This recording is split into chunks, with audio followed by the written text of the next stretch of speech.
মান আহাব্বা লিল্লাহ ওয়া আবগাযা লিল্লাহ ওয়া আতা লিল্লাহ ওয়া মানাআ লিল্লাহ ফাকাদ ইসতাকমালাল ঈমান। কাউকে ভালোবাসবো আল্লাহর জন্য, ভালোবাসবো না আল্লাহর জন্য। কাউকে কিছু দিব আল্লাহর জন্য, দিব না আল্লাহর জন্য।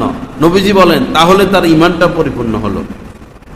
এখন আমি যাকে ভালোবাসি, এই ভালোবাসা কি আল্লাহর জন্য হচ্ছে নাকি সে আমার দলের লোক এজন্য হচ্ছে? আবার কাউকে আমি ঘৃণা করি, এই ঘৃণাটা কি আল্লাহর জন্য হচ্ছে নাকি সে আমার বিরোধী লোক এজন্য হচ্ছে? খুব চিন্তা করতে হবে। একটা কাজ করব আল্লাহর জন্য করব, করব না বাস আল্লাহ পাকের নিষেধ করব না। সব কিছুর সাথে সংযোগ, ঈমানের সাথে, আল্লাহর সাথে, আল্লাহ পাকের সাথে সংযোগ। আল্লাহ আমাদেরকে আল্লাহর মহব্বতে, আল্লাহর জন্য মানুষকে মহব্বতের তৌফিক দান করেন এবং আল্লাহর জন্যই এই অসৎ মানুষদের থেকে বিরত থাকার তৌফিক দান করেন। এই জন্য আমার বাবা অন্তরটাকে পরিষ্কার করা, কুধারণা রাখা যাবে না। কোন মুসলমানের প্রতি কুধারণা রাখা যাবে না। যুন্নু বিল মুমিনিনা খাইর, মুমিনদের ব্যাপারে ভালো ধারণা রাখো। যুন্নু বিল মুমিনিনা খাইর, মুমিনদের ব্যাপারে ভালো ধারণা রাখো। কুধারণা একটা কঠিন বিমারি, কুধারণা কঠিন বিমারি। খামোখাই আমরা একজন আরেকজনের প্রতি কুধারণা করি, খামোখাই। একজন লোক রাস্তা দিয়ে আসতেছে, আপনার সাথে দেখা, আপনি জানেন যে সে মদ খায়, শরাব পান করে, আপনি জানেন। এখন দেখার সাথে সাথে তো এটাই মনে করবেন যে মদখোর, শরাবখোর, স্বাভাবিক বিষয়। কিন্তু এও তো হতে পারে যে সে 5 বছর ধরে মদ খেয়ে আসতেছে সত্য, আজকে রাত্রে সে তওবা করে ফেলছে।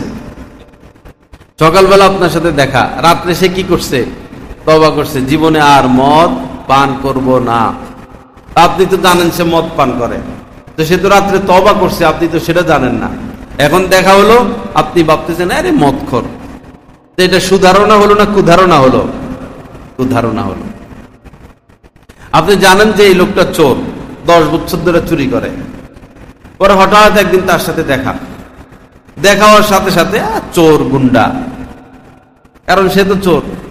এখন হইল কি যে সে 1 সপ্তাহ হয়েছে চুরি ছেড়ে দিছে, এটা আপনি জানেন না। 1 সপ্তাহ হলো চুরি ছেড়ে দিল, 1 সপ্তাহ পরে আপনার সাথে দেখা। এখন দেখা হওয়ার সাথে সাথে তো আপনি তাকে চোরের দৃষ্টিতে দেখলেন। তো এটা সুধারণা হইল না কুধারণা হইল? কুধারণা হইল। এজন্য কাহার প্রতি কুধারণা রাখা যাবে না। যে কোনো একজন খারাপ মানুষ দেখা হলে এটা ভাববেন যে হয়তো সে ওই কাজ ছেড়ে দিছে, একটু আগে, কিছুক্ষণ আগে সে ওই কাজটা ছেড়ে দিছে।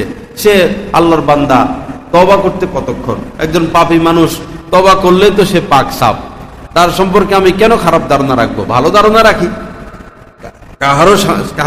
কাহারো ব্যাপারে যদি খারাপ ধারণা করার 99টা রাস্তা খোলা থাকে, কোন মানুষের ব্যাপারে খারাপ ধারণা রাখার যদি 99টা রাস্তা খোলা থাকে, আর সুধারণা রাখার মাত্র একটা রাস্তা খোলা থাকে, আমাদের বুজুর্গানে দিন বলেন ওই সুধারণার একটা রাস্তা অবলম্বন করে তার ব্যাপারে সুধারণা রাখো।